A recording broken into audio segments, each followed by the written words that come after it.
সবে মাত্র আর কয়টা দিন দেখতে দেখতে মা দুর্গা আমাদের মাঝখানে আবারও ফিরে আসতে চলেছে। So hello everyone, good afternoon. আসলে ভয়েসটা পরে দিচ্ছি, ভিডিওটা হলো সকালের। তো আজকে সকালে উঠে পড়ে লেগে গিয়েছি বাড়ি পরিষ্কার করতে। তোমরা সবাই জানো যে আমি বাপের বাড়িতে আছি। তো মা বাবারা আসবে এবার দুর্গা পূজার সময়। তো আমি ভাবছি কেননা ওরা এসেই কাজ করবে, তো যাই হোক আমিও আছি আর কটা দিন এই বাড়িতে। তো যাওয়ার আগে বাড়িটা পরিষ্কার করে ধুয়ে চলে যাব। মারা এসে জানি ভালো করে থাকতে পারে বাড়িতে। তো দেখো চালে কত পাতা হয়েছিল, তো সেগুলো আমি আমার ছেলে মিলে পরিষ্কার করছিলাম। ওইদিকে বালতিতে কাপড় ভিজিয়ে রেখেছি, এদিকে বাড়িঘর পরিষ্কার করে তারপরে চান টান করে রান্না বাড়া যা হবে হাবিজাবি সেটা করবই। সকালে চা খেয়ে কাজে লেগে গিয়েছি আমরা দুই মা ছেলে। তো যাই হোক এভরিওয়ান, তোমরা সবাই বলো ভিডিওটা কেমন হয়েছে।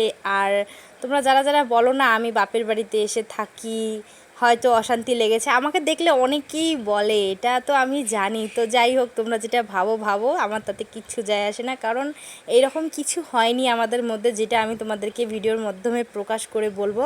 তো যাই হোক ভিডিওটা এখান থেকেই ছিল, ভালো লাগলে লাইক কমেন্ট